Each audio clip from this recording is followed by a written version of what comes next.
March 22. Majestic Surrender. Judas, having procured a band of soldiers and some officers from the chief priests and the Pharisees, went there with lanterns and torches and weapons. Then Jesus, knowing all that would happen to him, came forward and said to them, "Whom do you seek?" They answered him, "Jesus of Nazareth." Jesus said to them, "I am he." They drew back and fell to the ground. John chapter 18, verses 3 through 6.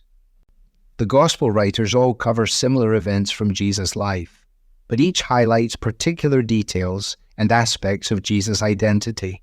One of John's intentions was to establish Jesus' supremacy and victory over the very circumstances that were meant to degrade and humiliate him. Consider Jesus' arrest in the Garden of Gethsemane. He surrendered willingly but authoritatively, revealing his majesty as Savior of the world. Once, people had tried to force a king's crown upon Jesus, and he had withdrawn because he knew that worldly kingship was not his destiny. Here, when the soldiers came to force a cross upon him, he knew all that would unfold. They were surely expecting to have to search far and wide for this notorious Galilean carpenter. Instead, here he was, willingly surrendering, with a majesty in his voice, a look in his eye, and a bearing about his person that contributed to the magnitude of the moment. No wonder they drew back and fell to the ground. When Jesus surrendered himself to those who would treat him as a blasphemer and a criminal, he did not deny who he was. In fact, he used language that communicated his divine identity and authority.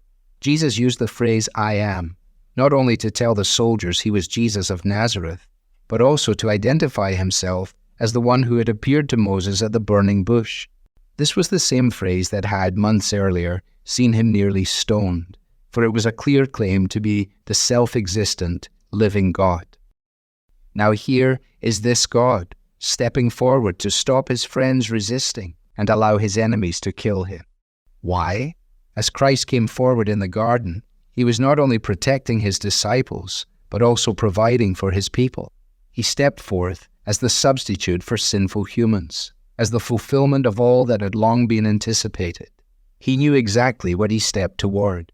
Christ also suffered once for sins, the righteous for the unrighteous, that he might bring us to God. In his combination of willing surrender and divine authority, Christ took the next step toward the cross, where his sacrifice won our salvation. He did not run from the cross, but rather walked resolutely toward it. And he did that for you. It is a thing most wonderful, almost too wonderful to be, that God's own Son should come from heaven and die to save a child like me. Devotional material is taken from the Truth for Life Daily Devotionals, copyright Alistair Begg, published by the Good Book Company. This reading was digitally created for Truth for Life and is used with permission. For more clear, relevant Bible teaching, visit truthforlife.org.